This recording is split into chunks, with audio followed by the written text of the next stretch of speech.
Very very welcome to all साथियों। Exam fighter number पर आप सभी का हार्दिक स्वागत है। एमपी असिस्टेंट प्रोफेसर एग्जाम 2023 जो कि आपका टेंटेटिव डेट है लास्ट वीक ऑफ सितंबर 2023। और इसके लिए हम लोग पेपर 1 की क्लासेस जो मुख्य रूप से एमपी जीके से संबंधित है, मध्य प्रदेश जीके की क्लासेस एग्जाम फाइटर नंबर 1 पर लगातार जारी है। और हमारा टारगेट है 45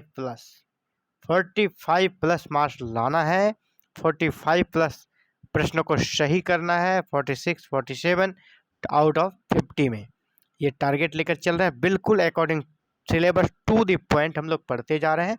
और आज के एमपीजी के हम लोग पढ़ेंगे मध्य प्रदेश की नदियाँ और उसके किनारे बसे प्रमुख शहर, यानी किस नदी के किनारे कौन सा शहर बसा है, इससे रिलेटेड प्रश्न आते हैं। Major cities situated on the banks of the river of Madhya Pradesh, इसी के बारे में आज हम लोग पढ़ेंगे।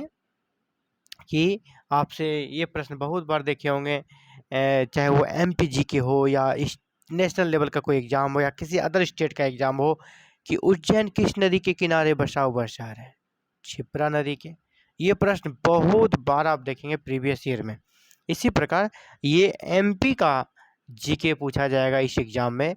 एमपी असिस्टेंट प्रोफेसर एग्जाम में मध्य प्रदेश का जीके पूछा जाएगा, तो सिर्फ उज्जैन का याद करने से काम नहीं चलेगा। उज्जैन तो वेरी वेरी इंपॉर्टेंट है, जो सभी एग्जाम में पूछते हैं, लेकिन वैसे सभी शहरों के बारे में हमें जानना चाहिए जो कि नदी के किनारे बसे हुए हैं, ताकि आप उसका आंसर दे सकें। ये शहर इस नदी के किनारे है, ये शहर इस नदी के किनारे है।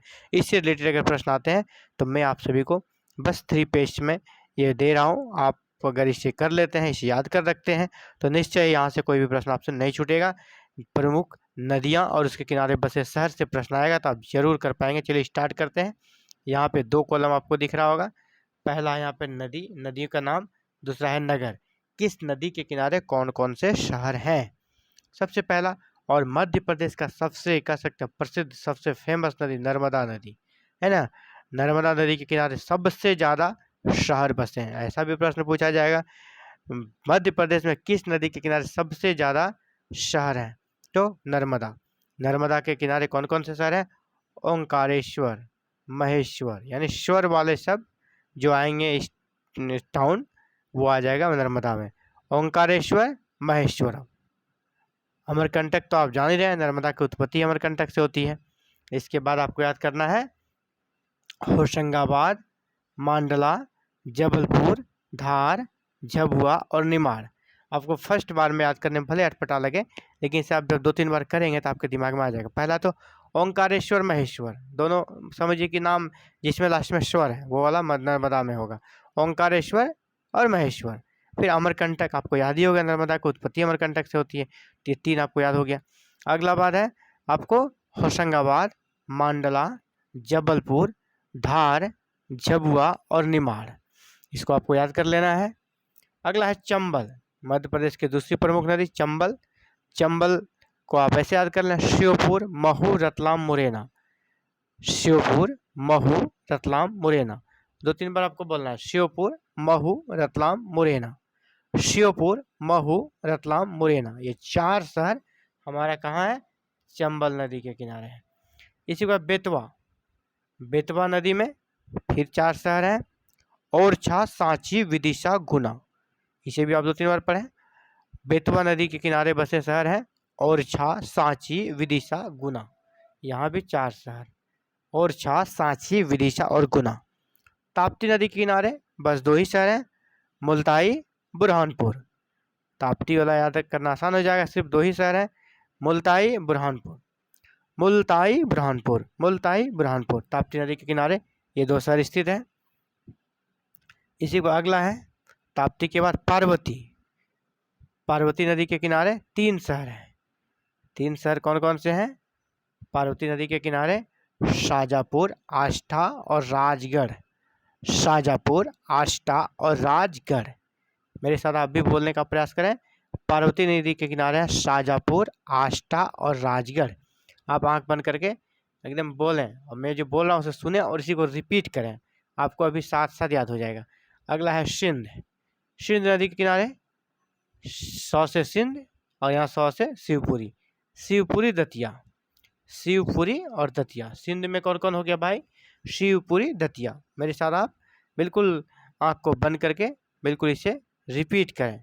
सिंध नदी के किनारे कौन कौन हो गया? सौ से सिंध, सौ से शिवपुरी और दतिया। अगला है काली सिंध। सिंध तो हो गया, सिंध में शिवपुरी और दतिया। अब काली सिंध नदी, काली सिंध नदी में बागली, देवास और सोनकच्छ। सोनकच्छ, बागली, देवास और सोनकच्छ। बागली, देवास, सोनकच्छ। बागली, देवास, सोनकच्छ, ये है किस नदी के किनारे? आपका काली सिंध। सबसे इंपॉर्टेंट जो प्रश्न बहुत बार आया है, ये उज्जैन है ना। उज्जैन किसकी नगरी है? महाकाल की नगरी है, भगवान की नगरी है, राम भी भगवान है। यानी दोनों जो धार्मिक स्थल हैं ये किन से है? क्षिप्रा नदी के किनारे है। क्षिप्रा नदी के किनारे दो शहर है, उज्जैन और दूसरा रामघाट। यानी महाकाल हो गया शिव जी, रामघाट भगवान श्री राम, यानी दोनों भगवान का जो शहर है वो कहाँ पर स्थित है? क्षिप्रा नदी के किनारे। तो क्षिप्रा नदी के किनारे दो शहर हो गए, उज्जैन और रामघाट। बढ़ते हैं अगले और अंतिम की ओर, ये है आपका है खान नदी।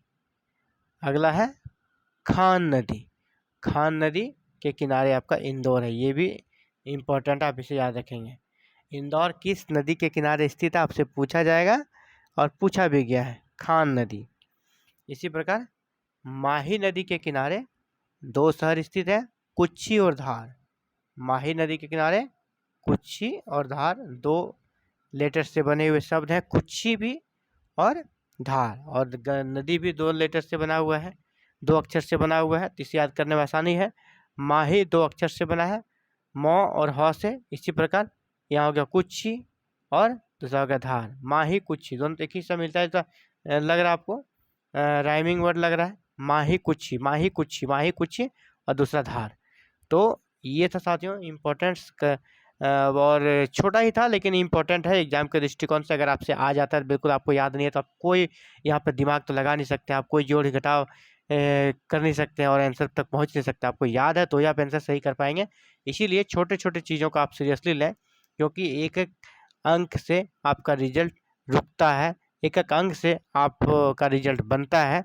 इसलिए एक एक प्रश्न आपके लिए इम्पोर्टेंट है और ये छोटा सा सेगमेंट है, इसे बिल्कुल हल्के में ना लें। यही से प्रश्न आते हैं जहाँ पे आप गड़बड़ी करते हैं, क्योंकि आपका दिमाग काम नहीं करता है। आपको याद है तो आंसर कर पाएंगे, नहीं तो नहीं। तो ये था साथियों आज के लिए क्लासेस में इतना ही। फिर से मिलते हैं कल एक नई क्लासेस के साथ। Thank you very very much for watching this video and connecting with exam fighter number 1। जल्द ही यहाँ पर 25 जुलाई से RPSC असिस्टेंट प्रोफेसर पेपर 1 की क्लासेस भी स्टार्ट हो जाएगी। 25 जुलाई से RPSC असिस्टेंट प्रोफेसर की भी पेपर 1 की क्लासेस, पेपर 3 वहाँ पे पेपर 1 नहीं पेपर 3 में चला जाएगा। राजस्थान जी के क्लासेस स्टार्ट हो जाएगी और इधर से MP असिस्टेंट प्रोफेसर पेपर 1 की क्लासेस जारी है और वो सारे क्लासेस बिल्कुल फ्री में, बिल्कुल मुफ्त में आपको मिल रही है।